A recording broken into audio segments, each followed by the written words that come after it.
Hello, everybody, and welcome to the Villain Viber podcast. This is a special episode. It's not Friday. I mean, most of you guys don't actually listen on Fridays. Anyway, you listen after the fact, but this is a Tuesday. I don't know. I've been wanting to do this episode for a while because it's just, I don't know, something that I've noticed going on in the community. And I thought that it'd be important and not fun, certainly not fun to talk about, but interesting and important. But we'll get into what we're talking about later. Anyway, my name is Gabriel. I have my co-host, the king of podcasting, with me here today. Apparently, I have a new title. This is Elk here, one of your regular hosts of the Villain Viber podcast, back again with another week. And along with us today, we have a special guest from the most recent season of Villain Viber. They're the icon themselves, and they're going to be the winner of Season 7 if you vote me to be in it. Hi, I'm Quinn. Had to get in the little promo. Sorry, guys. Let me just do this podcast thing real quick. Podcast things. Hiya. So for those of you who are listening to this, either live or after the fact, and aren't already aware, we are in the middle of our fans versus favorites voting to vote back some of our returning players into Season 7 of Villain Viber. Players from any of our previous seasons are able to be in the running for their second chance. You have 5, that's right, 5 chances per day to vote for your favorites to be part of our next season. And one of them is named Quinn.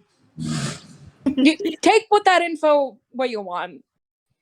One is also named J-Ro, who would be really interesting on this episode, considering all of J-Ro's enemies are women. That is forever solidified now. What? I'm joking. What is the context for that? I totally forget. It's because in so J-Ro played season 4, and J-Ro was fighting with all the women, and it wasn't like a sexism thing. J-Ro's like, I need to tell my side of the story. Let's hear it from his mouth himself. Look, I love women. I respect all women, okay? J-Ro loves women a little too much. Exactly. If I'm guilty Are you obsessed? I'm guilty of anything, it's loving women too much. Exactly. He's always asking for a wife. Yes. How could I be sexist if I love women so? If I remember correctly, this whole quoting thing that we are currently quoting came from a time in Season 4 when J-Ro and Court were continuously getting into fights because they were on opposite sides of the major divide and the merge in our Season 4. Yeah, J-Ro doesn't actually hate women. Like, women aren't actually J-Ro's enemies. It's just like a fun little meme in our server. It's not real. At his expense, unfortunately. All right. Is that all I was given the floor to say? To say I actually do not hate women in truth? Okay. Well, we're glad you stopped in with hand up in the air to confirm that. Yes, you've now had your piece. Now, Okay. sashay away. Goodbye. I've been watching too much of that leads us into our topic for today, which is sexism in orgs, and which really interesting that we have no women on the panel today. I, for the majority of my org career, identified with being a woman, so I can speak from that perspective when I identified that way. Right. I was gonna say, do you consider yourself femme-identified? Yes. Right. Okay. And I can speak for myself. Whenever I started orgs, I don't remember if I was she, her, but I think I was they, them, and I was definitely femme-identified. So I've definitely seen it from that angle as well. And then there's also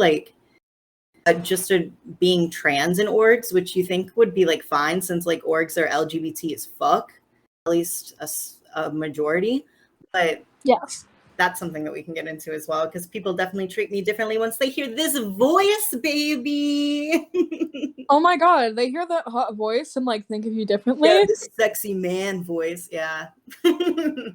Oh my god. I don't even know where we begin, honestly. I didn't plan this out. I guess like Great job. I know I suck at this. I guess we could just like, why don't we let the man take the floor? What's your experience been with sexism in horror? Yeah, Elk. I would say one of the first and most important things is making sure that seasons have like an actual diversity of pronouns on them. And I know that that's something that I've seen a few times in seasons that I've played where I'll show up to a cast and like instead of providing a chart of pronouns, they'll be like, these two people use she, her, and the rest of the cast are he, him. And it's like you already know that the season is kind of going to be off to a trash start the second you see that. Like, obviously, some of the smaller orgs who don't have the luxury of rejecting any of their applicants need to focus more on the recruiting than the selection side. But, like, trying to make sure that there is, you know, I'm not saying that you have to have specific quotas or anything, but making sure that, like, you don't have a cast made up entirely or almost entirely of he, hims is the starting point, the barrier to entry to this conversation, where if that's not something you're actively interested in doing, I don't think this conversation is for you.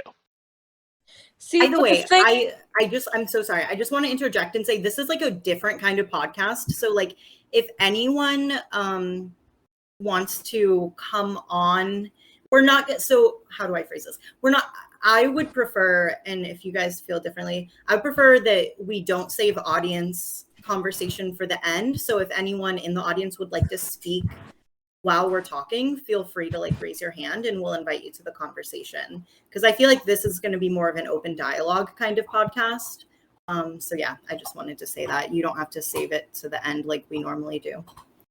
Yeah, next time, if you're listening to the YouTube video of this, well then next time you should be here live because you might even get to speak. Mm-hmm.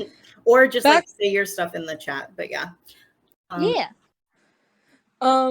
Because as somebody who's like been one of like 2 females in a cast, it's just like, wow, you guys could not find enough female applicants, and I feel like that's also skewed by the fact that there's just more men in the org community, like male identifying people. Mm-hmm. So you're obviously gonna most likely have a majority of like male identified people, but you should still like try, you know? So that brings up a question, and so I don't know how to phrase this. Should you cast for diversity? Does that make sense? Yes. Okay.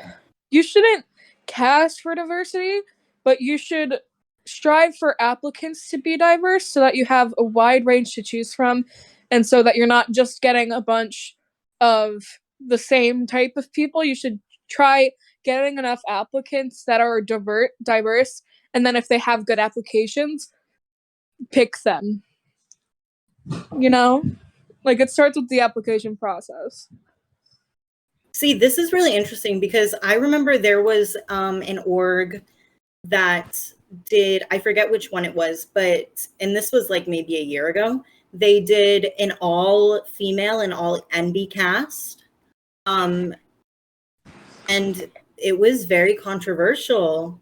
Like people had strong opinions on both sides about this. And I know one org recently that did an all female cast because it's an amazing org. It's called Panel Viver. I love it. It's the reason that Villain Viver exists. Cannot recommend it enough. It is an 18+ org, but their season was based on an all-female comic book, so they wanted an all-female cast to like fit the theming. And so, but yeah, that's like a controversial thing, I guess. But it's like those seasons ended up being non-toxic, and which I find very interesting. And that's of course not to say that like women can't be toxic, because they can. You know, we're not like putting people in these pigeonholes, but like I don't know, it's just really interesting because some people said that was sexist, having a season that was just for women or just for NBs. So I don't know. What's everyone's thoughts on that? Well, I personally think that, like, that's, like, okay. But, yeah, like, I feel like that's okay. If it's, like, if there's a reason for it, like, an all-female comic book, yeah, that makes sense. And I could, like, even see the argument for having an all-male season if there's, like, if it's based off of something that's, like, for men.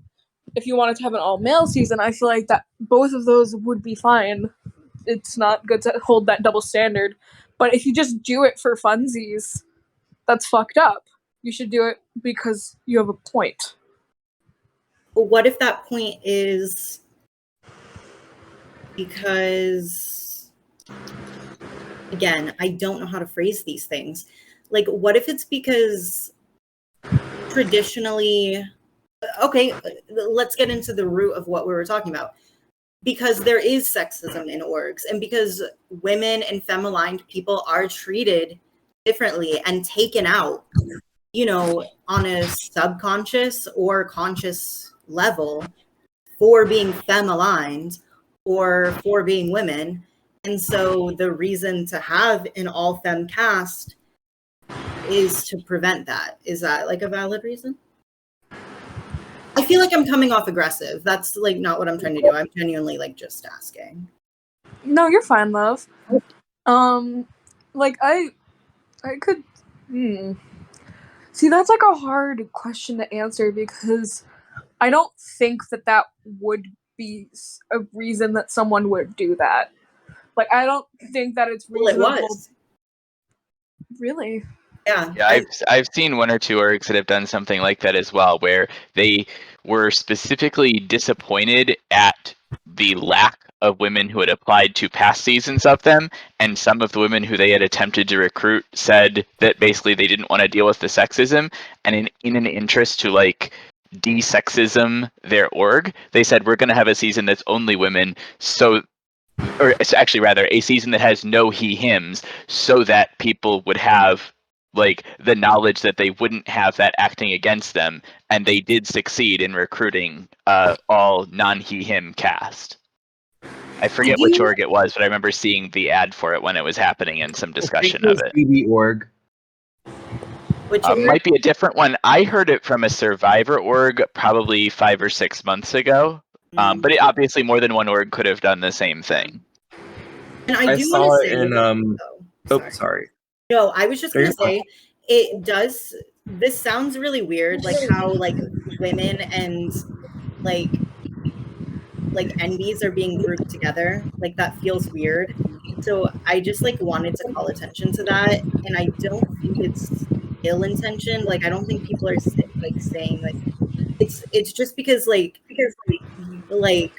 women, like she, her people and they, them people are both treated differently than him people are treated. Yeah. That's what I think it is. It's not because like we think like all MBs are women, you know. Yeah. Like in the specific example that I'm referring to, it was about avoiding bad behavior by he/hims was the motivation. And so it was specifically you are safe from he/hims in this season was the purpose. So yeah. Can I butt in for a second? Hey, go ahead. My issue with this entire like excluding people based off of pronouns, we don't really want to get into turf territory, especially with stuff like now. People are just straight up reinventing the gender binary to suit their needs, even when people try so hard to get out of the gender binary. So the idea of dividing people by pronouns kind of like rubs me the wrong way. Like there are some non-binary individuals who use he/him as a section of pronouns. There are some people who align more with male identity that use she/her as a section of pronouns. right. We don't want to get into the area of reinventing something that people are trying to get away from. a good point. Also, Muddy Urethra. I don't know if you want me to say like your actual name, so I won't. But You can say my name. You can say my name. Patrick, you were saying something and we cut you off, so I wanted to get back to what you were saying. Damn, I forgot what I was gonna say. So you can just. Okay. But yeah, Liv, that's a very, very good point, because like while you were saying that, I was thinking like, what about people who use any pronouns, or what about people who use like he, they pronouns, or they, he? Yeah, like I fall into that category. I am non-binary, Yeah, I do too. but I am fine with any pronouns whatsoever. I don't want my chances of getting into a season be affected by the fact that I choose certain pronouns over others, even if I identify with a certain gender. I love how We this don't is wanna- totally like not what we are like said we were going to be talking about. Like this is marginally related though, so it's a really interesting conversation. No, I think it Yeah. helps though. We Yeah. don't want to become turfs in the idea of protecting people from sexism, because sexism is not a black and white issue. Right. Well said, dude. I guess on that note, unless anyone has anything else to say on this issue, we could Yeah, I do. Okay, go for it. So I know I recently started exploring pronouns. So like I'm using he, they, and plan on switching to they, them. But I noticed like I got treated differently as soon as I added the he, they. Like people were like, why don't you just pick one? Why do you have to be everything? I've noticed that. Like that's pretty prevalent for at least where I am on the org community, and I think that needs to be like taken away, and it's not okay. I feel like you need to maybe discover other parts of the org community. Oh, 100%. I think that is Here is great. That's a really interesting point too, that there are different pockets of the org community, and some are much safer than the others. And Ollie, I know which side you're on, and yours is like not safe. Like, I'm sorry, it's not. I think I'm everywhere. Yeah. Like, no, What I org- don't what mean it org? like as an attack on Ollie. I just like I know some of like the people there, and like they scare me. Like, Oh, 100%. You should spill the DMs. you What should spill the orgs are you DMs. in? Facebook orgs? Oh, that's something else. I played a Oh God. Funny enough, I played a Facebook org. I came out as non-binary there. I pissed a lot of people off. Funny story. If It was in y'all a gender season too. have y'all ever done Instagram? Instagram orgs are a different breed. They will call you slurs in the main chat, and people will do nothing about it. oh god. I know.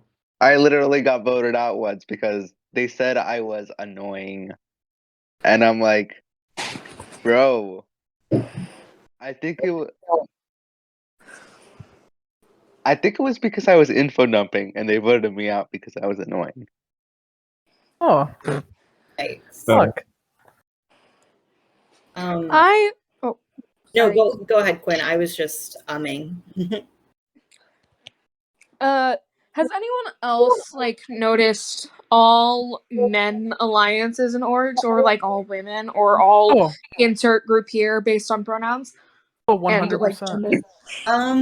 I've I've seen all of them. I I've haven't seen really. versions of every Well, single one. that's not true. I've like facilitated all men alliances, but as a joke. Like I've been like I've had like trios of like guys, and I've been like, yo, we're like the boys. We're like the boys. But I like in my confessionals, I'm like, this is such a fucking joke. I'm like gay as hell. I don't know. It's like silly. Like I'm like boy light. That's a joke. I'm trans. I'm allowed to say boy light, but like I don't know. the funny. I half jokingly said when I was applying for season 6 that I was gonna create an all non cis people alliance just to break the stereotype. I've like joked around about doing that too, but it's never been anything that's been taken seriously. Like But Quinn, you know what? What I have seen, I've never actually seen like an all women's alliance or like a real all men's alliance, but I have seen men be like, there's an all women's alliance. Like I've seen same here. the fear of an all women's alliance. I've seen an all like non-men alliance that I made called Men Are Dumb, because I was just in a quirky mood and I was just like, I'm just gonna make this alliance for fun. And that alliance flopped like hell. And they're like, oh yeah, there's definitely an all women's alliance, because they were like that beforehand, before I even made it. And then I'm like, okay, it's a thing now. Woo! And then like our placements were 12th, 11th, 8th, and like 7th. Yeah. Like, Damn. and it was just fucking rough. Oh, and then there was one girl who got it far. She won the season, then was revealed to be an alter. So Hello type beat. Oh wow. love that season. Let me think of. do want to circle back around to like the main conversation topic of like the sexism, and the whole reason that I wanted to have this conversation is because what I've noticed, like the main example of sexism that I've seen in orgs is whenever it comes to social game. So women get labeled as social threats. Oh, 100%. Even if they're not. Like all they have to do is say hello, like every day, and they're labeled as a social threat. And then compared to like a man who is talking like way more, they won't be perceived as a social threat. That is like such a double standard. And it's like, and so like the woman will be taken out, whereas the man, and so the woman will be seen as a threat, whereas the man, it's seen as like, oh my God, like he's like praised for it. Or it's like, I've even seen it for me, as long as I don't VC and people don't know that I'm trans, then they like, and I'm not playing like 6 orgs at once, so I'm actually social, they'll like want to ally with me and like praise my game. But then someone else who's a woman who's like playing the exact same game as me, they're like, she's a threat, we got to get her out, and they'll like conspire against her and use me, but like want to like be allied with me. And that's like so strange to me. I mean, not strange because it's fucking sexism, I know what it is, but like it's like, it's fucked up. And I've noticed it in almost every single game I've played that has a woman who like talks. I'm only half joking when I say this. This is literally because these men don't know women. They see a woman talking and immediately think that she's trying to use her fact that she's a woman to get ahead in a game. I've seen it happen multiple times. Like, it's not even funny. These men get no bitches. And it's the most annoying thing when they think that someone is constantly conspiring against them, using the fact that people might be attracted to them to their advantage when they're actually really nice, genuine people. And it's that prejudice which has led to the growing of sexism in the community. Yeah, I've seen this firsthand. I'm trying to work on like getting a better game in general, but there was a time where my social game was just really bad, and people would be like, "Oh, Quinn is talking. She's a threat." And I'm like, I've talked to everybody because I'm trying to, be a good social person. But aside from that, I haven't done anything. I'm in one alliance, and that alliance is archived. Thank you. So, like, why am I being labeled as a threat when I'm not doing anything? Like, there's just, like, a skewed perception that women are just more social, or femme people are just more social. And it's rough. It's fucking rough. Another thing that we saw happen on season 4 of this org, which, well, I don't know how much Elk can attest to it. Like, he was first boot, but that someone got pulled from the season 4 was sexism, and I don't know if I should like name names. It's like public information, so like we made a statement. Yeah, do it. Call them out. Do it. Yeah, Do like there was someone named Code who like and this isn't like don't witch hunt, like that's not worth don't like just don't.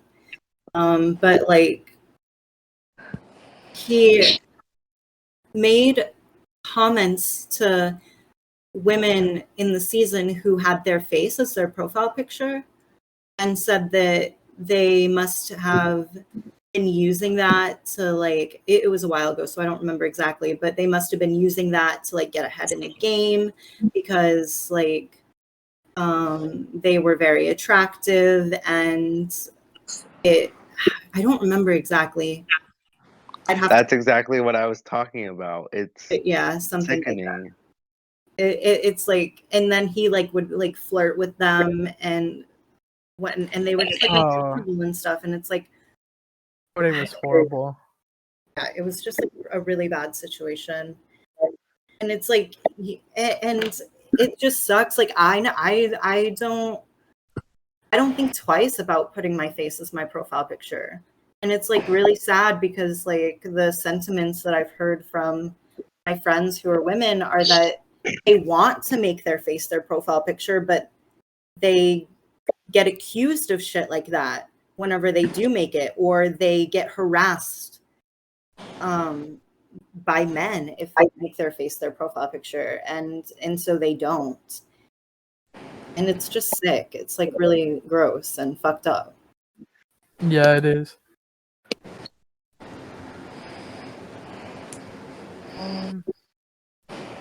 Not the silence. Okay, so let me think. This is a little off topic, but what I've realized too is like sexism towards women or non-he-hims is horrible, but I've also noticed there's like a gender divide basically where I've seen in several orgs, and it's probably because I'm in a bad side of the community where they immediately just target the opposite gender. They target somebody who doesn't like fit in with he/him, or the other way around. Like there was an org I played, and for context, like I use he/they pronouns. I also am not straight, and I immediately, because I was seen as a dude, people knew what I looked like, immediately grouped me in and made a straight man's like target alliance. Like everybody tried to target the people who were seen as straight, and half of those people were also men. It made no sense. So it's like people trying to appeal to the women. Yikes. Yep. That's a sign of no bitches. Yeah. Lack of bitches. I've seen a lot. I've seen that like 3 times. I'm just in a bad part of the community. I mean, I once made an LGBTQ alliance, but it was I have too. It was more so because like, and it was in an org that me and you have both played, Ollie. I can DM you what it was. I won't put them on blast because my friends post it. But it was because there was a lot of transphobia and homophobia happening in that org, and it wasn't a game a lot. Mark played in that game. Mark! Never mind. I can't say it. Yeah, but I didn't make it as like a game thing. I made it as a safe space where like we could all just be away from like the fucking transphobia and shit. And like we got called out by like the straight people and being like, "Oh my god, this is heterophobic." Shout out to Mark. Dude's a horrible person. No. Let's not get into that in here. But yes. Also, first of all, there's no such thing as heterophobia. Let's get that out the fucking way. There's no such thing. It doesn't fucking exist. Yeah, but it's never existed. Majority. It will never exist. It won't. It won't ever exist. It's always been like a joke too. It's never been serious, and if it is, that's the other people's fault. Like if that's a serious thing, somebody needs to get like pimp slapped. I don't fucking know.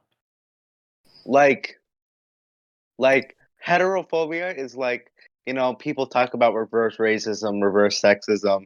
In certain situations, those may exist, like in South Africa with the reverse racism, for example. Heterophobia has not, will not ever exist. Nope. It's infuriating when people actually accuse others of that. Should we change the podcast topic to a discussion of discrimination in orgs? I feel like that I think fits that's more. what it's become. Yeah.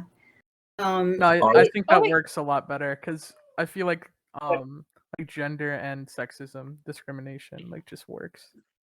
Yeah, I don't know how to change the title, but yeah. Oh, Yeah, I Let me see. figured it out. We can at least change the episode can't. title on the YouTube upload, even if we don't change the episode title on the bot.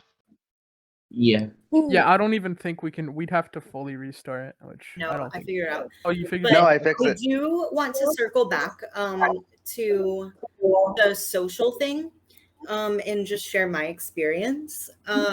So it's so funny because I'm like, whenever I'm playing like one org at a time or two or whatever, and people are like, oh my God, like, yeah, like you, I want to ally with you because you're like good or whatever. And then I VC. And then I get treated differently after that.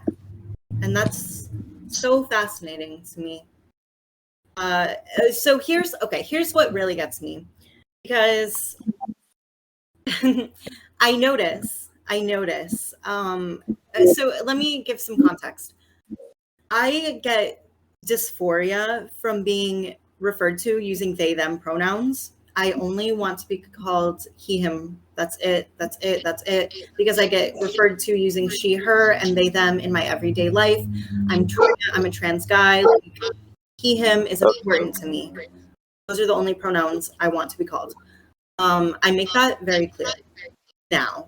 So anyway, people use he him pronouns for me, and then I VC with them, and then they use they them pronouns for me. I just like yeah, that's like part of it. And then the other part is how I get treated differently, and suddenly I'm this big social threat. And it's because I sound girlish, I have like a feminine voice. I have a feminine way of speaking, which sounds stupid. Like there's no, like girls don't speak a certain way. I understand that. But like, I hope like, let's not all be like super woke. Like we all know what I'm talking about. Like there's like an effeminate way to speak and like, yeah, anyway, but like, yeah, that's kind of my whole point. Is just, it's really interesting how I get treated differently after people hear how I speak. It's like, and it's not even like once I say that I'm trans, I don't get treated differently. It's like once they hear me, and then it like hits them, and they're like, oh wait, no, this is like a girl pretending to be a boy. It's the idea of passing. Yeah. It's like the bar. 100%. Like it's just so infuriating, honestly. Like it affects so much more. Like it affects so much more outside of orgs as well.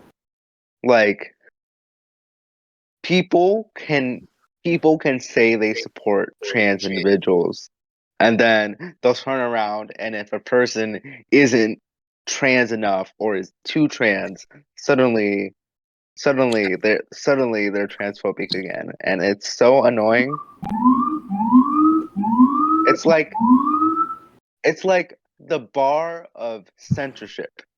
If you are able to assimilate yourself well enough into a certain group, even if you say you're something else, people will subconsciously see you as part of their group. And if you're not above that bar, it's basically impossible to fit in. It's horrible. Yeah. Divine's here. I know Divine is going to have a lot to say about this topic. Yeah, absolutely do. But I just walked in, so I was gonna gauge where y'all were in the conversation before I said anything. We started off, the conversation was just going to be about sexism, but we kind of have talked quite a bit about like a lot about like gender in general. I think all of us except for Liv are white, so none of us have touched on race. Excuse me? Right, except for you. That's Me. like you just got here. I see what you were saying. I was confused for a second. I was like, Gabriel? I know. I was like, I feel like I'm kind of trapped here, and that's not gonna happen. Oh god. Imagine being white. Well, I guess we don't have to imagine. But yeah, I'm not gonna like force you to like educate everyone on race because that's not your responsibility. But if that's something that you want to talk about, I feel like it would be informative. Ew, that feels so inappropriate to say, but you know what I'm saying. No, but you know I'm gonna talk about it. Right. I didn't know how to open up the floor for you though. No, it's true. Shit, I mean, there's a lot that you can say. Being a person who is obviously Black, is feminine presenting, non-binary, and gay as hell. All of those things are a lot to like deal with like in the world anyway. And I feel like you can always talk about any of these things separately, but I think that when you have to talk about like intersectionality, people kind of get a little bit tone deaf when you start to talk about intersectionality. And I think it comes from a place of people feeling as though that it gets tricky because like obviously, you know, a trans person, a non-binary person could identify with me on the fact of like transphobia and things like that. However, you cannot connect with me on the level of transphobia as a Black person if you are not also Black. We can talk about the situations of being femme presenting or quote unquote a woman, because obviously I will be looked at as a woman. So like this, I guess being AFAB, we can have those discussions about being AFAB, and you also will not know what it's like for me as a Black person, and I'm very specific to say Black person and not person of color. But for me as a Black person to be AFAB, and I think that specifically with just being Black and AFAB,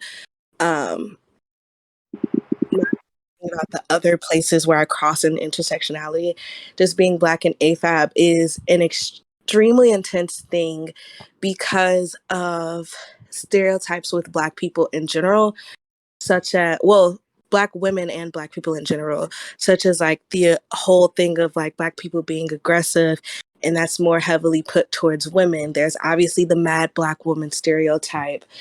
That gets me all the time. I don't think I've ever been silent about that either. That one really gets to me a lot, especially being called aggressive. Anybody who knows me and that knows that the word aggressive is an absolute trigger word for me. Not only is it my personal trigger, it's also, a microaggression. And so whenever that word is like said to me, like, I it's just like, oh, you need to stop being so aggressive. You're being so aggressive right now and blah, blah, blah, blah, blah. I automatically like spaz out. That's one of the things that really, really gets to me. But that's not even the only thing. It's also having to grow up like as a Black woman, and any emotion that you feel being seen as a negative emotion to the outside world. Whenever you speak your mind, you're like, oh, you're so sassy. You couldn't speak certain ways to certain people because they will call you fast. If you acted a certain way that wasn't in a certain box, then you were bossy, you were too sassy, you were too fast, you were trying to be grown up.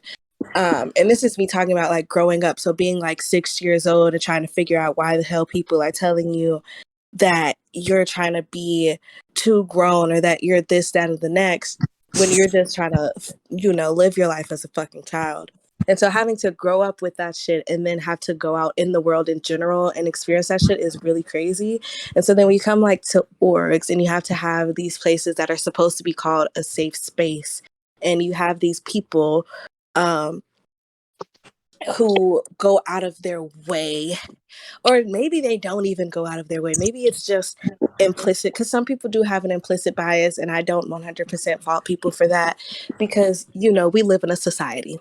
But there's also some people who are just like blatantly ignorant and don't care to fix their ignorance. They believe that ignorance is bliss, but ignorance is bliss only to you and only until somebody like me comes around to check you, because I will every time. But it's like it gets difficult because certain things that like are said, especially, and I think orgs have been like the most where I've experienced microaggressions. Well, maybe not the absolute most, because I do go to a primarily white institution for school. But before that, I was definitely in all Black schools around Black people all my life, learned actual real Black history. So having to like step into these types of things where all of these microaggressions and shit are happening, it kind of blows my mind. And I don't think that people realize that sometimes those things actually do like actually hurt. Like they do actually make me feel some type of way. Even though I personally am not going to show that, I'm going to put on a brave face. I'm going to stand my ground, and I'm going to tell you, you cannot speak to me that way. What you're saying to me is inappropriate. And I will die on that hill. I will 100% die on that hill. But at the end of the day, sometimes I do go back and look at certain situations where people have told me, somebody told me I was a heartless bitch. And had I done something to them, had I actually like been a heartless bitch, I wouldn't have even been mad about it. But they told me I was a heartless bitch because I think that I asked someone, it was like in a Big Brother org, and I asked somebody, I was like, well, why did you do that? Not even in any like assumptive way, not even like attacking them.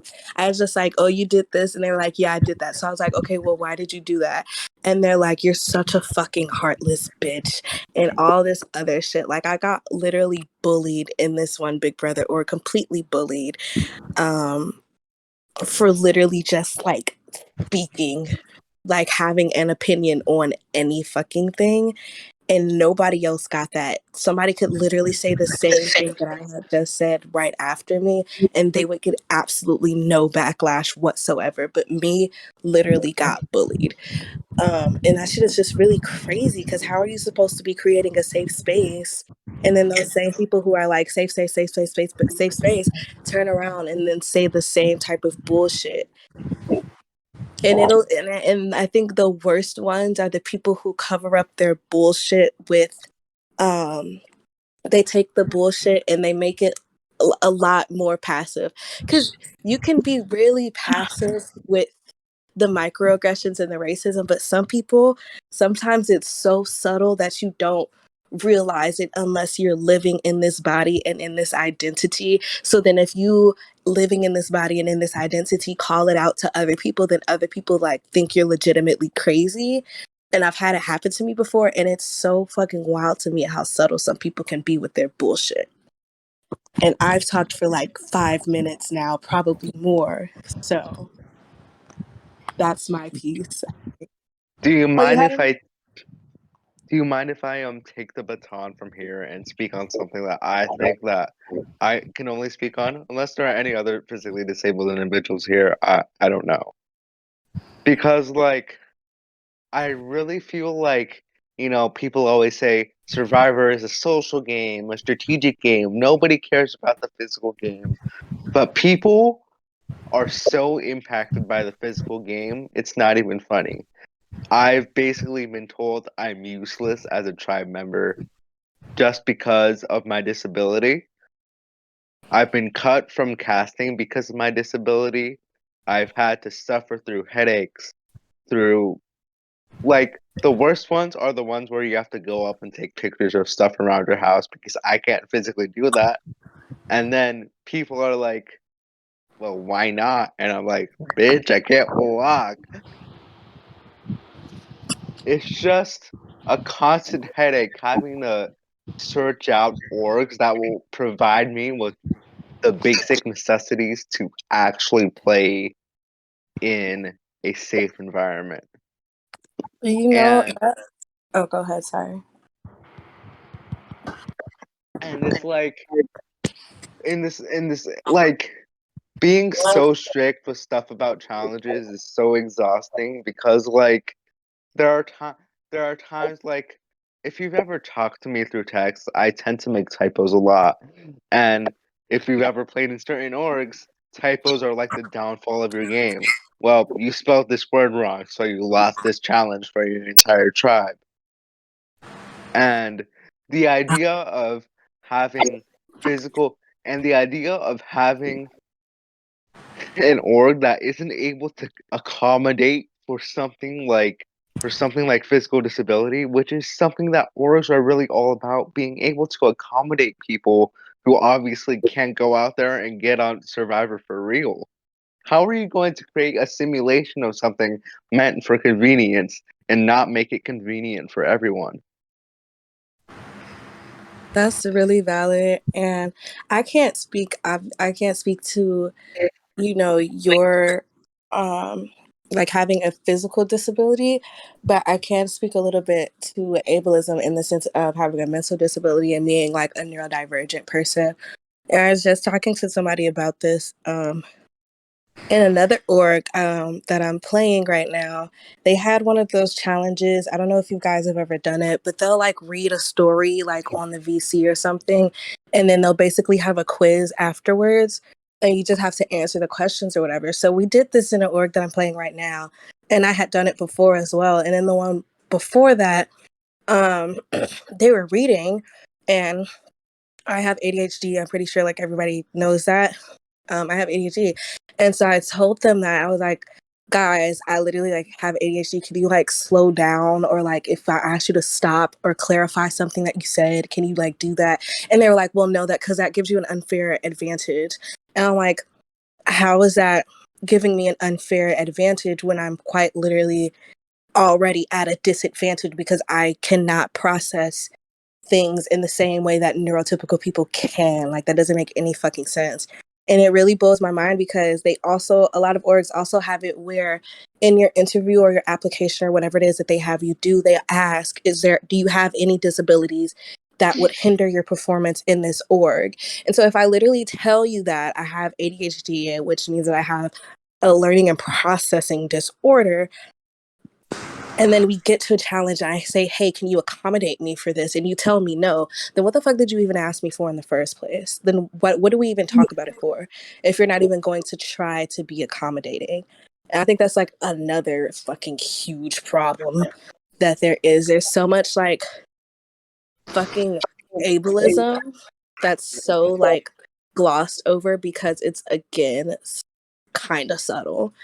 And not even subtle in the fact that, not even subtle to say like it doesn't happen, just like really subtle that you won't realize it's happening probably unless it's happening to you. And even when it's happening to you, at least for myself, certain shit has happened to me where I didn't even realize that motherfuckers were being ableist, racist, sexist, homophobic, transphobic, whatever the fuck, until like a little bit after. And I was just be like having to go over the situation and be like, oh shit, that was crazy. Yeah. That shit happened. Sorry to interrupt. No, go I ahead. also have experiences with ableism and orgs. I'm on a spectrum. I also have ADHD. I find it a lot like harder when it comes to orgs to like social cues are not my thing. That's being on the spectrum. Social cues are shit. But sometimes when I say something or like I don't say something with like ill intent, right? And it comes out maybe not the best way worded, people will like people will snap in like a matter of like seconds. And also like you said, the whole challenge thing, I have a hard time, and I maybe I'm overreacting, but sometimes whenever I'm doing like a puzzle or something, I can't really like focus on like, I don't know. It's hard to explain. It's like hard to focus on the puzzle in front of me. You know what I mean? Like it's just difficult. Yeah, sorry. That's why I'm gonna toot Valen Viver's horn a little bit. And I brag about this all the time, but like I think it's something worth bragging about because I think that it's something that should be implemented in all orgs. Like I think it should be a standard that and I mean not everyone can have the luxury of like having a trained mental health professional on the staff, but like just like having the knowing basics of like mental health. Because like what people like, and I know we've moved on from like physical ableism into like mental ableism, but like it's like I don't know, it's just the toll that these games have on people who already, a lot of them have mental health issues already. I mean, sure, you could say if you have mental health issues, don't play these games, but like that's not fair, you know? And so we should be making them as accessible as possible. And so one thing that I'm proud of us for that we do is we do make our game accessible by, you know, providing mental health support people. And, you know, we have the luxury of everyone being trained by a professional. And I do need to reiterate that it's not professional training because that's illegal. I'm not qualified to do that. But it is And it costs like $10,000. yeah, it is some level of training by someone who knows what they're talking about. But like you could like just assign someone to check in on people, and at the very least like listen to them whenever they say that they're struggling, you know, because what I've noticed is whenever people say like, hey, I need a break, like, or hey, I'm like really stressed out because of this game, can you help me?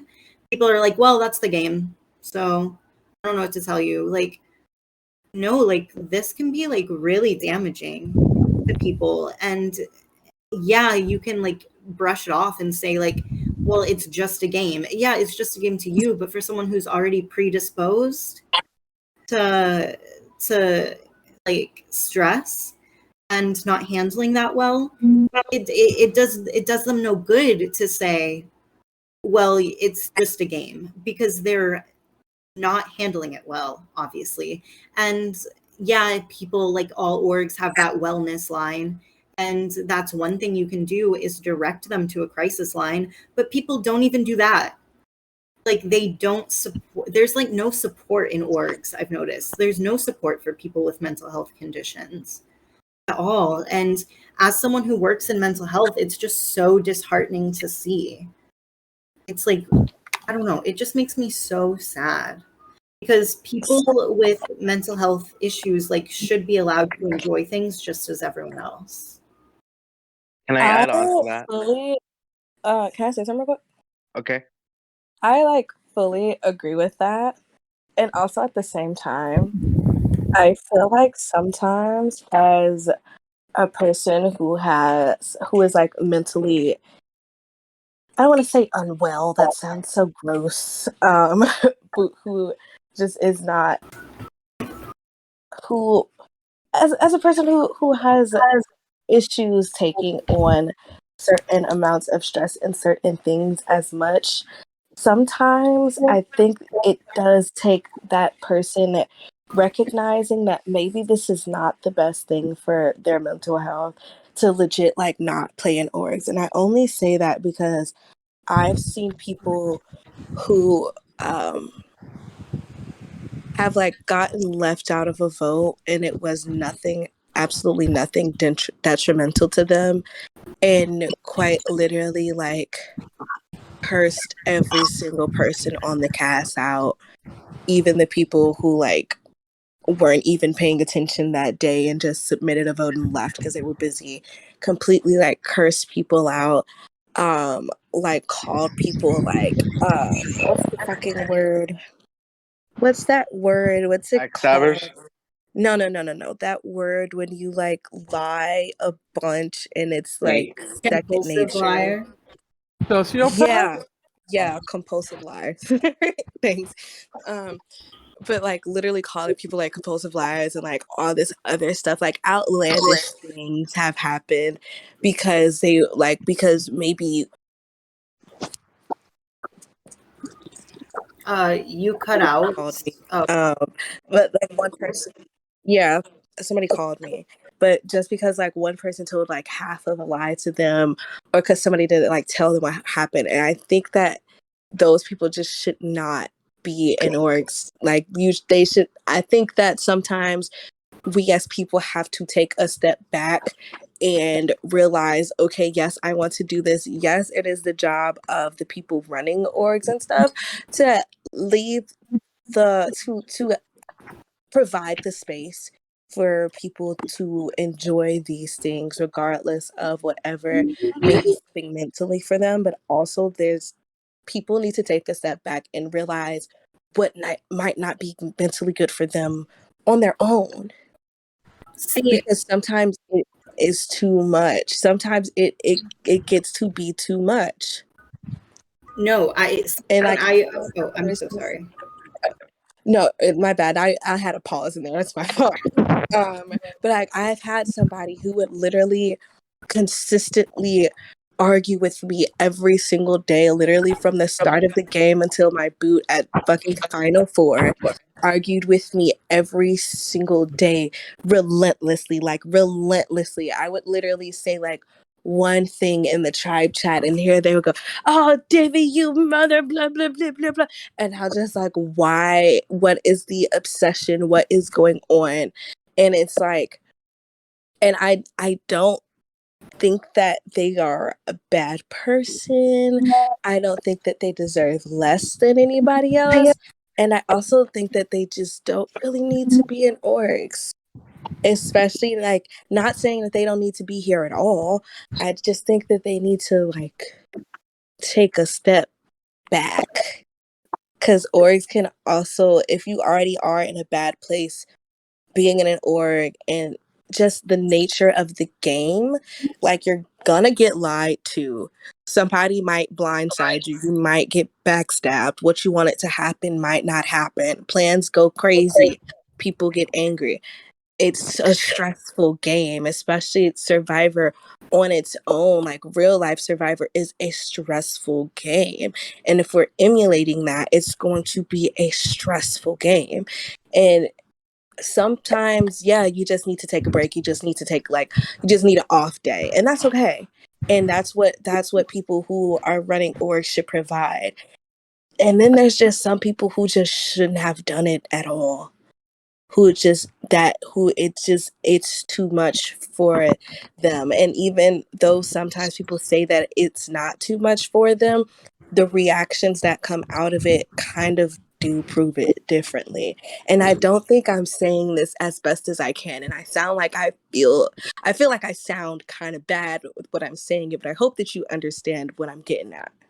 Yeah, no, I get it. yeah, One thing I'd like to say, oh,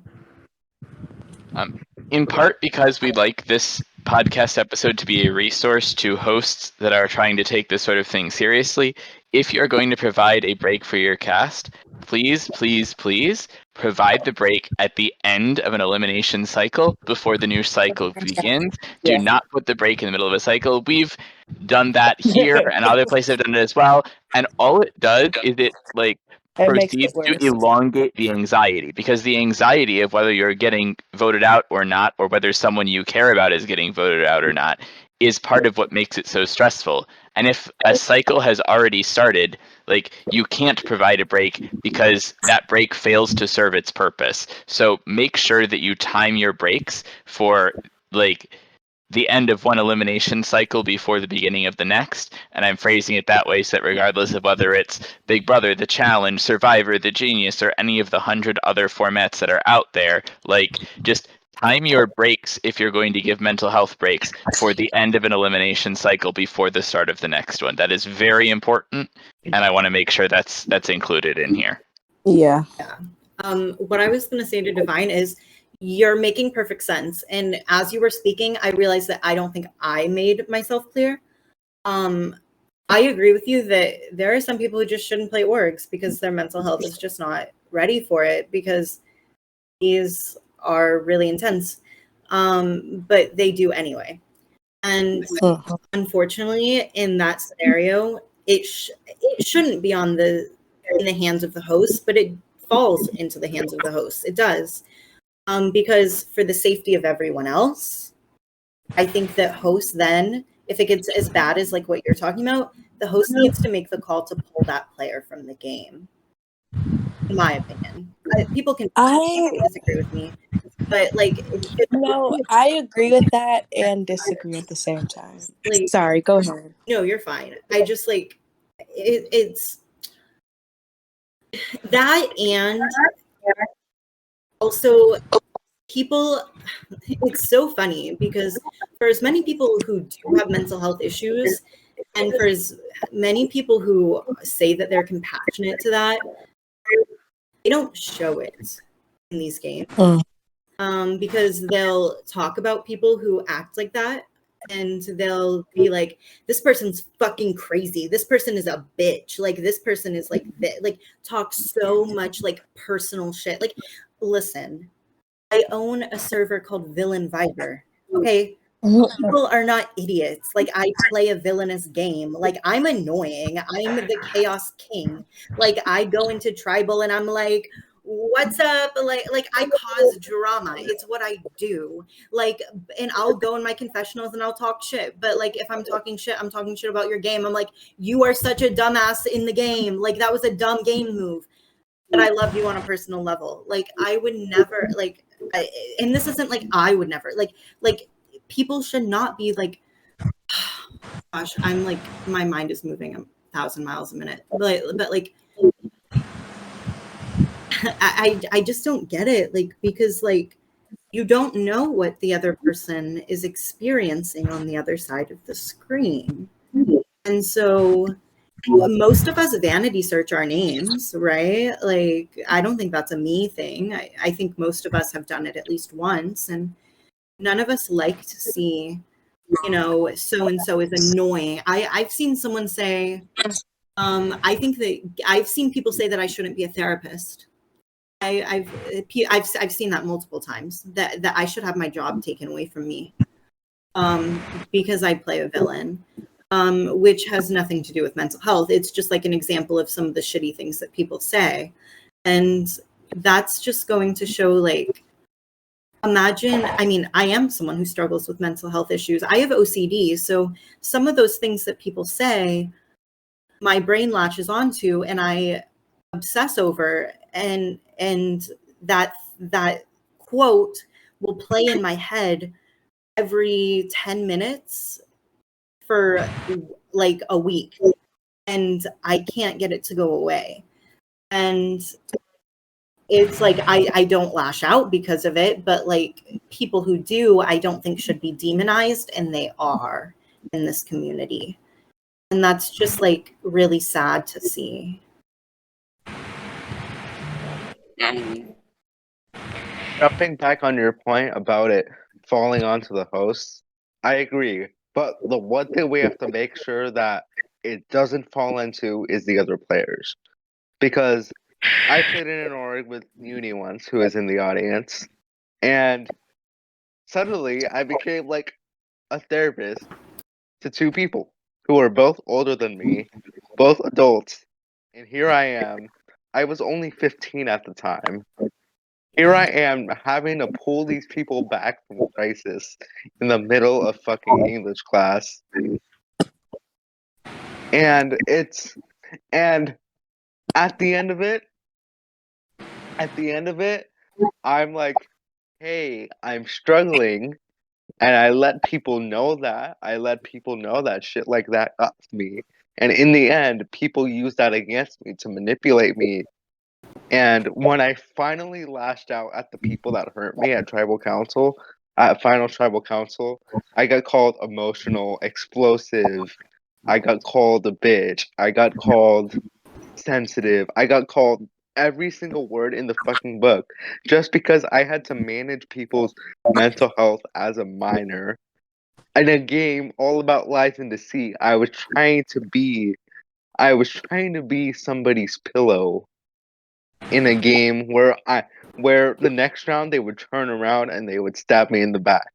So please, if you are a host and you are listening in right now, make sure that that mental health does not fall into the hand of the fellow players, especially if they're a minor.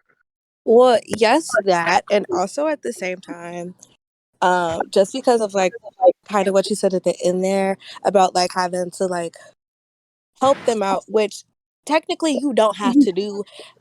Like technically you don't have to. You are not obligated to do that. No, And if no, that's listen, not something like that you want to when I do, mean no, crisis, I mean crisis. I did not want I these people to. no, I understand that, but listen to me. I'm saying even if somebody is going through a crisis, if you, this is in life in general, even if somebody else is going through a crisis, if you are not in the mental headspace to try and help these people out, and that is not something that you feel like you yourself are qualified to do, then you are not obligated to do that. I don't care what anybody says. And that's not being a bad person just because you don't help somebody out. Sometimes you do have to be selfish to maintain your own personal mental health, and there is absolutely nothing wrong with that. And I need people in the world to recognize that in general, not inside of an org, outside of an org. I don't really give a shit. You do not have to do. You are not obligated to help anybody out. You are not obligated to do that unless you are literally a fucking crisis worker. Then you are obligated to do that. If you are not a crisis worker, if you do not get, you don't even have to get paid to do it. But if this is not your profession, if this is not something that you do, you are not obligated to do that. If it is something that will harm your mental health to help somebody else's mental health, you are not ever, ever obligated to do that. Period.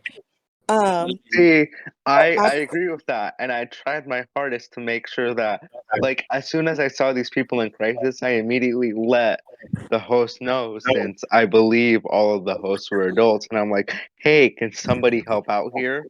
And it took like a solid 15 minutes for anybody to respond. So I was desperately trying to stop this person from doing something bad. yeah, And and I'm not saying you did the wrong thing. I'm just saying like in the future, so you, because it sounds like you felt like you were obligated to do that, and I understand it, and I appreciate that you had the compassion to help this person out and try to make it so that other people who are probably more qualified to help out could help out. I'm just saying that you're not obligated to do that. But my point was, and because you said that like they were, you had to like help them out through something one day and then the next day like they turned around and backstabbed you. That's also a point of having to be able to differentiate between game and personal. And I think that's where a lot of this shit kind of stems from. This stuff that we're talking about now kind of stems from is people not understanding what's game versus what's personal. Because kind of like Gabriel was saying earlier, I can definitely call somebody a dumbass and I'll be like, wow, this bitch is so stupid all day. I can say that all day and need people to know that, hey, I'm not talking about this person like on a personal level. I'm talking about in this game, this bitch is being really stupid right now. And like that has to be a like that has to be separate. That really has to be separate. Although there are people in these games who will, obviously you have to use your social game and those personal connections to also move forward in the game, but you also have to understand that just because somebody um blindsided you does not mean that you're not, that your personal relationship is like not worthy or anything. You know what I'm saying? Like I've had a friend yeah, who literally had some shit like their parents were like on some real fucked up crazy shit, and I would talk them through that shit like all the time, not because I felt obligated but because like that was my friend and it was something that I understood. And so like we would talk about it, blah blah blah blah blah blah, and then 100% we backstabbed each other, and at the end of the day we both ended up on the jury and was like, haha, I love you so much. because it doesn't have to be that deep. And I think that that's another thing that happens, especially with people with mental illnesses, is that sometimes those lines can get very, very crossed. And I've been a victim of it before and had to look at myself and realize, wow, bitch, you kind of need to calm down, because these two things are not mutually exclusive. That's the thing. They're not mutually exclusive. They draw very close to each other, but they're not mutually exclusive. And so you have to be able to draw that line. And I feel like when we get to that point where we can no longer draw that line between what's game and what's personal, and I'm not even saying just for a second, because it does happen where sometimes people like will just have like a blip and be like, what the fuck going on? But there's other times where people are like consistently like, this is fully personal, this is only personal, and like it's a personal attack against me and my character and blah blah blah blah, when it's very clearly just game. I feel like when we get to that point where those lines are far too blurred for us to come out of a delusion, then that's when we need to take a step back and stop playing the game.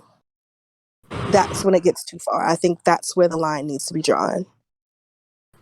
Yeah, and I understand what you're saying, but this was more than just really a backstab on a personal level. The guy that I had to help with the health crisis the day before, the next day is like, yeah, everything I talked about with bonding with you was all fake. It was just for the game. Don't trust me ever. Bye. And I don't him out, so. Yeah, and that's different. That's what I said before. I'm like, some people do use that shit to their advantage. And honestly, if they do that, I mean, that's also a game strategy that happens on the real Link of Survivor. And not to say that it's like good, it's morally questionable, but morals are also subjective. So, it's like it's a toss up, and it's something that you have to understand might happen to you. And I feel like when you get into these games, maybe on your first game you might not fully understand that that's some shit, the type of shit that's going to go down. I know that I wasn't fully aware, but I didn't have shit like that bad happen to me. I just saw it happen to other people.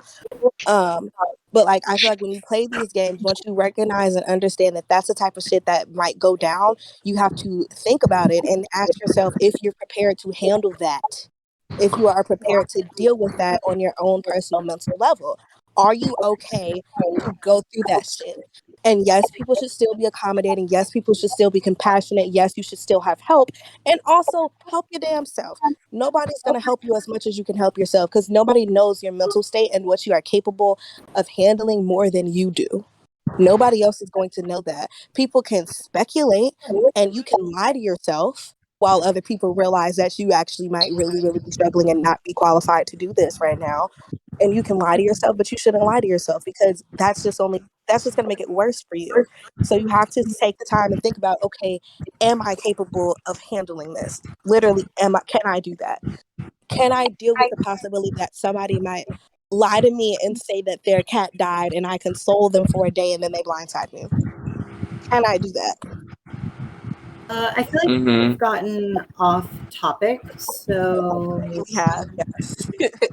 let's. It's honestly been like over an hour, so are we ready to end it? We can take some audience questions if anyone has any. We're supposed to be Can- talking more about sexism. I can move there. Oh, but Quinn had something to say. Go ahead. Can I share like a story about like some of my experiences in terms of discrimination for either my sex or just the fact that I'm very emotional? Yeah, what's up? Sure. Yeah. So I have been in a situation where there has been someone who said, I'm gonna idle you out because you're a girl, after blindsiding my closest ally. Said that to me. Perfect intentions was to try to make me quit. And I almost did. But the hosts were like, no, stay. And I'm like, well, you're not going to do shit about it. And it's like, oh, it's just his game strategy. Being sexist, trying to make someone quit, is not a game strategy. Being an asshole, that's a strategy. You can be an asshole to people. I mean, I don't think that you should be an asshole. But, like, if that's the kind of game you want to go for it. But being sexist like that, that's not okay. That's not fucking okay. And I ended up not quitting, but I did get eliminated soon after. And so that was a very eye-opening experience for me because that was like one of the first orgs that I played. Like that was like maybe number 5. And so I was like, damn, what the fuck? And it's situations like that that make you realize, oh shit, people are fucked up and they're going to use excuses to be an a-hole. And sometimes that's game and sometimes it's not. And saying that you're going to idle me out for being a female, or at least at the time being identified as a female, that's not cool, dude. Yeah. I don't think people understand how, well, at least for me, how like unmotivating it is to be an AFAB person in a game with like mostly men.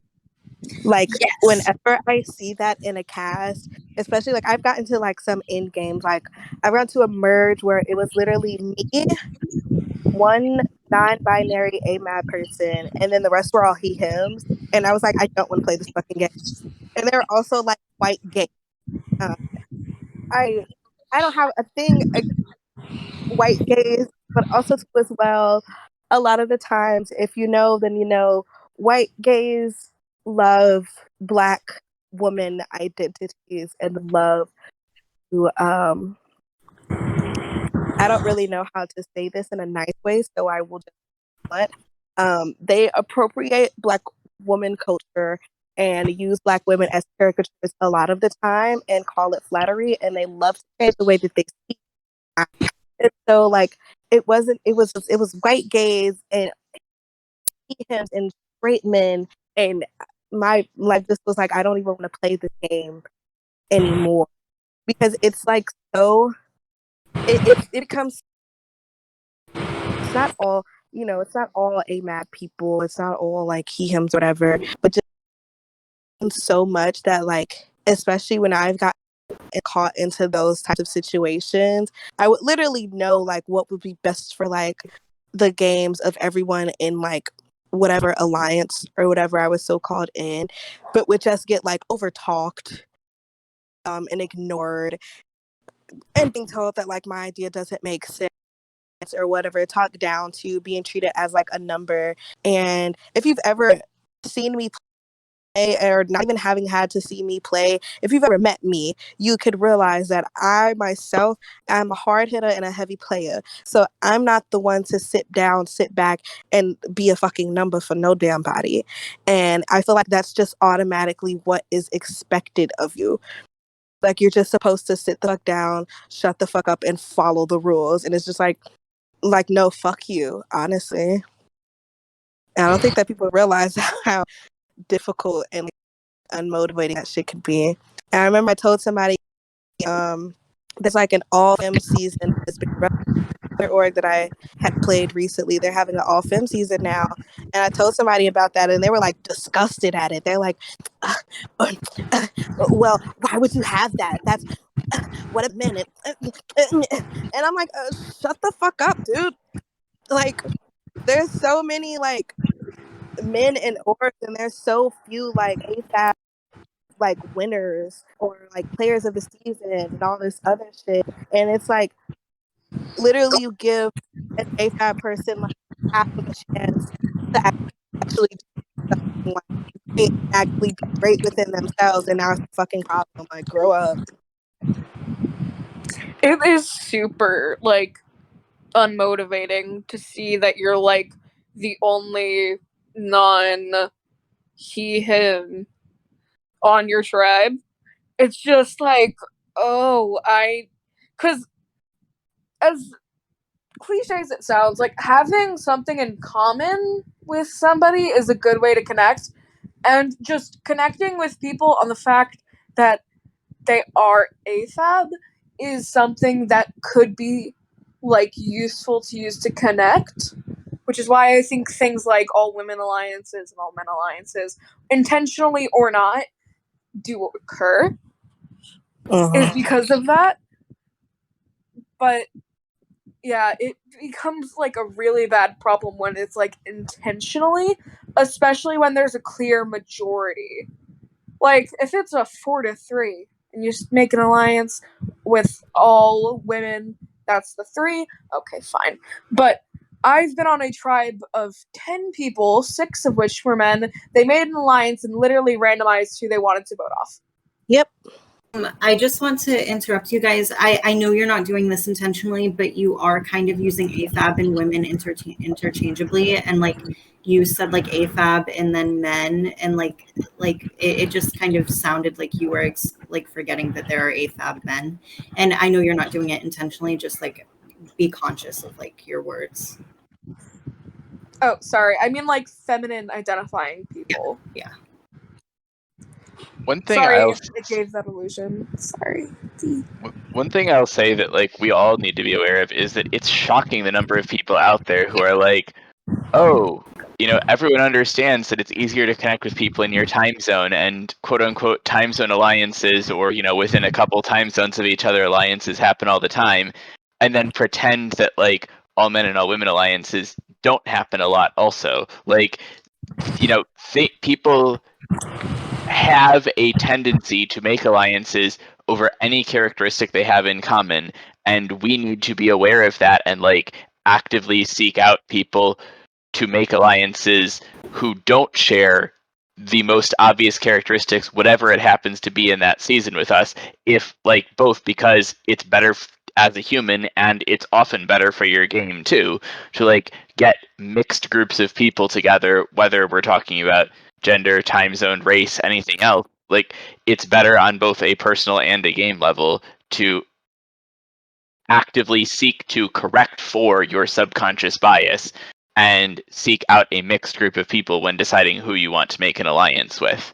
I have to say to that point, first of all, this is like kind of nothing to do with it for real, but I think time zone alliances are really fucking stupid, and I never knew those existed, and I think that's really dumb. But this is more to the main point. I think that all femme alliances and like all Black or all people of color alliances are actually like necessary. Like, I get that point, like to what you're getting at.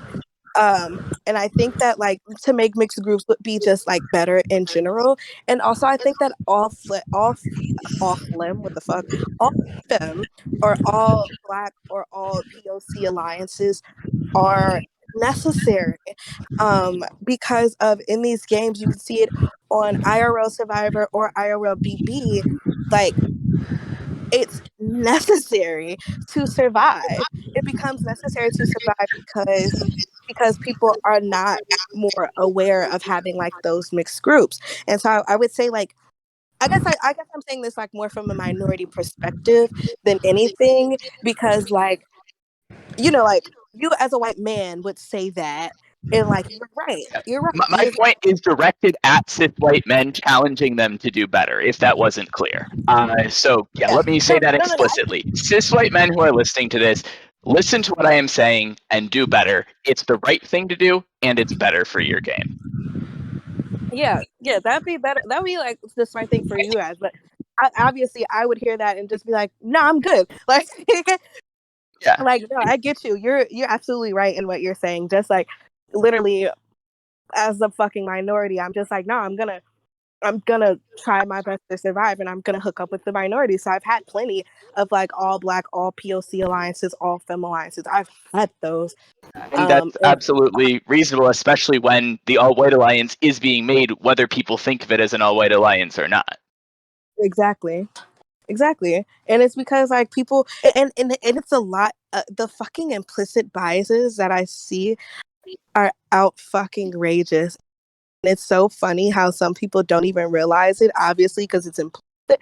I think the shit is like funny, and I don't mean funny haha, nor do I mean funny weird. I mean like funny as in like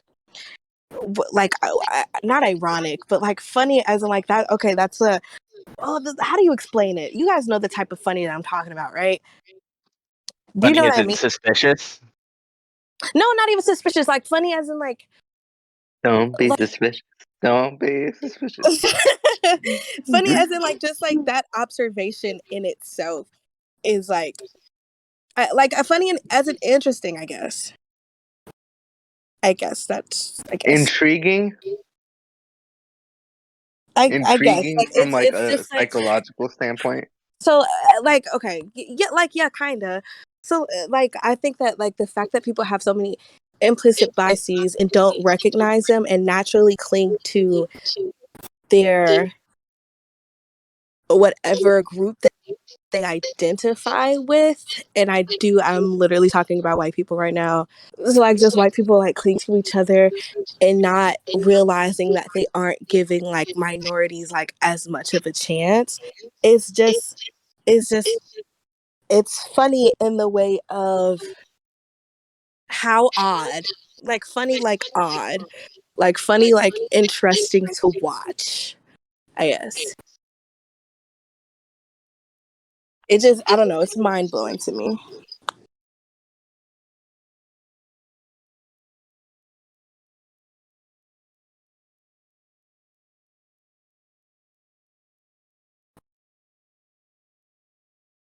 The silence. I know, right? I think we've just talked about everything. I think this would be a pretty good place to wrap it up.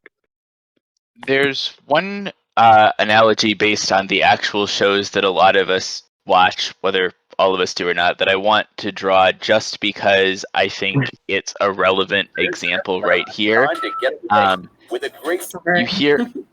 You hear a lot of people say, both on the actual shows, Big Brother and Survivor, and in real life situations and in orgs, that but especially on these shows and these games, that they don't want to stand up even when they know bad things are happening because standing out is bad for you. And I think that we've seen the exact opposite. Taryn's talked about it a lot on our HAP this season, that the people who stood up for Taylor, stood up to the bullies, put themselves in a better spot. They didn't ruin their games by doing so. They didn't even have to make a choice between what was right and what was smart. In doing what was right, they earned respect from people. And if you see someone in your cast being treated badly, stand up for them. It's the right thing to do, and it's not just the right thing to do, but you are likely thinking that it will harm you in a game sense more than it really will. You are not going to make yourself into and you know what? If it happens, if you're in a cast full of really shitty people, winning that org shouldn't matter to you anyway. If you're in a cast of really shitty people who are going to treat you worse because you stood up for someone, then standing up for someone, at the end of the day, this isn't a game for $1 million or $750,000, and it's a game doing for things that make you feel like you did the right thing as a human being, no matter how much you want to win, sometimes is just what's going to leave you more satisfied in the long run and feel better about yourself. And again, this is primarily being addressed to people who are of majority groups who have a reluctance to challenge when people in minority groups are being treated badly. No, push aside that reluctance, stand up for the people who need stood up for it, and do what's right. Big facts. Well said. That's people are so afraid to do that question mark, but it's you literally there's all of those I don't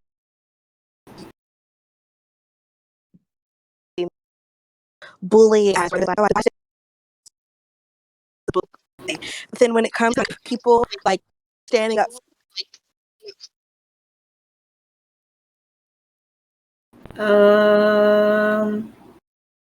weird. Totally just cut Yes. out. Oh, and also, hosts, if someone has been discriminatory on your season, pull them from jury. Just straight up, do not think twice about it. If someone has been discriminatory, if they would be a juror, pull them from jury. People who discriminate cannot make fair evaluations at the end of the game. It is unfair to the people left in the game to leave them as a member of the jury. Don't think twice about it, just pull them. Yeah.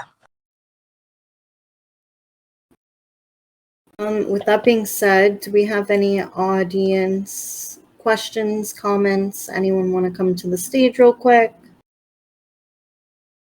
Give it a couple of seconds.